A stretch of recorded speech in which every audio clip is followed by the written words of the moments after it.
সালাম আলাইকুম। সালাম। আচ্ছা, আপনি বলেন হাসিনার রায় শুনি আপনি আপনার অনুভূতিটা কি বা কি প্রকাশ করেন বা হাসিনার আপনি কি করতে চান? হাসিনা বা আওয়ামী লীগের যে শাস্তি দেওয়া হয়েছে এটা আমি সন্তুষ্ট নাই, এখানে সন্তুষ্ট নাই। তারা যে অপরাধ করছে এর চেয়ে হাজার গুণ বেশি শাস্তি পাওয়া তার জন্য প্রাপ্য। না, সেটা তো ঠিক আছে। এখন তো জনসম্মুখে তারা ফাঁসির রায় দেওয়া হয়েছে। এখন ফাঁসির রায় দেওয়ার পরে, ফাঁসি কার্যকর হওয়ার পরে এই লাশটাকে কি করা দরকার? এই লাস্টে আমরা যে মাছ কাটার মেশিন আছে, যেগুলা ইলেকট্রিক মেশিন, ওগুলা দিয়ে পিস পিস কইরা হ্যাঁ। মনে করে সবাই মাঝে মিলিয়ে দেওয়া দরকার।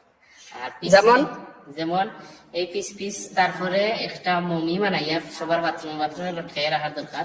সবাই গিয়া এই মমি সবসময় প্রস্রাব করা।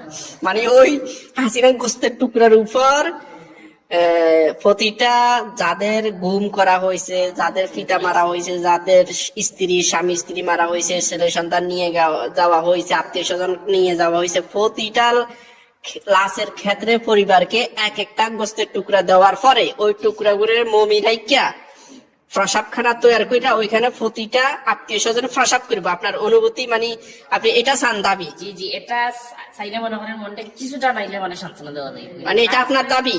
এটা আমার দাবি, জোর দাবি। ঠিক আছে।